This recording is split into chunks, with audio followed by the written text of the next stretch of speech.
La prière a souvent tendance à ramener, on va dire, véritablement à la religion, à des pratiques, on va dire, qu'on considère parfois comme un peu sectaires ou dogmatiques.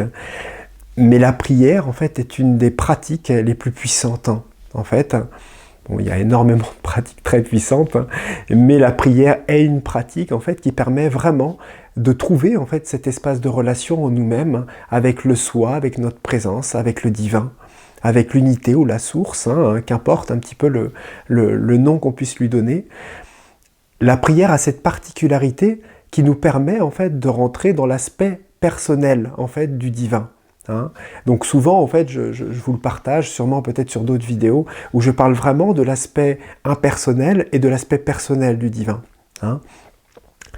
Et la prière, en fait, permet de toucher et de rentrer vraiment dans cet espace du cœur, cet espace profond, en fait, de la conscience, hein, grâce à l'aspect personnifié, en fait, du divin, et en se servant d'un support, on va dire, qui peut être la photo d'un maître, ou l'image, ou le souvenir d'un maître, ou une présence, ou les guides, ou les anges, qu'importe, mais on se sert, en fait, d'un support dans lequel la conscience perceptive se relie, en fait, à une présence, quelle qu'elle soit.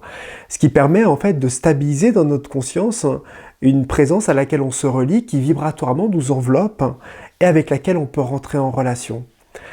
Donc il y a une méthode, en fait, très profonde, en fait, même qu'utilisaient les chrétiens, qui s'appelait l'oraison. Hein, l'oraison du cœur, qu'on retrouve, en fait, beaucoup, même dans certaines pratiques yogiques, hein, comme le Raja Yoga, où on va descendre sa conscience dans le cœur, hein, c'est-à-dire vraiment au niveau de l'expérience, c'est-à-dire descendre, en fait, s'imaginer qu'on descend dans le cœur, et là, commencer à communiquer, à rentrer en relation. Hein, avec cet espace, cet inconnu, cet espace vibratoire, hein, ce rayonnement que l'on sent en fait dans notre poitrine. Cet espace, en fait, une fois stabilisé, nous permet, en fait, de rentrer dans... Bon, c'est quelque chose de très simple, hein, on descend simplement, donc faut pas chercher, en fait, les choses de manière compliquée, même si généralement, dans certains enseignements, on donne, en fait, des techniques très complexes, hein. Et, enfin, moi, je vous partage que c'est vraiment la simplicité qui prime. La vie est simple, véritablement simple, hein. En définitive, on pourrait même dire que dans les enseignements les plus profonds et les expériences les plus hautes, il n'y a absolument rien à comprendre, rien à chercher et rien à comprendre. Et c'est généralement toute cette simplicité qui nous amène, en fait, à toute cette complexité, hein, pour, on va dire, être capable de convaincre le mental, hein, d'arrêter de se triturer. Hein. On va dire ça comme ça. Donc on va commencer un petit peu, on va dire, cette pratique, dans le sens où on va descendre dans notre cœur et on va commencer à être sincère. Vraiment, la clé, en fait, de la prière et de la profondeur, en fait, de cette relation doit être la sincérité. La sincérité et l'authenticité par rapport à soi-même. Hein. Donc là, ça demande de comprendre qu'effectivement, le divin, notre cœur, cet espace, nous entend, nous écoute, est aussi à l'écoute, hein, et est capable, par son propre regard, de mettre de la lumière sur ce qu'on lui présente. Hein. Donc c'est là, en fait, où cette transformation et cette alchimie est profonde et forte, dans le sens où, quand, avec authenticité, véritablement, nous acceptons de nous ouvrir, hein, à ce qui est et à cette présence, et lui offrir nos tracas, nos difficultés, hein, nos frustrations et nos incompréhensions, on rentre véritablement dans un espace dans lequel il y a un feu du cœur qui va mettre sa lumière et brûler, hein, on va dire, ces difficultés qu'on lui présente. Hein. Et ce qui est intéressant de comprendre, c'est que cette présence ne peut pas mettre sa lumière sur quelque chose qu'on ne lui présente pas.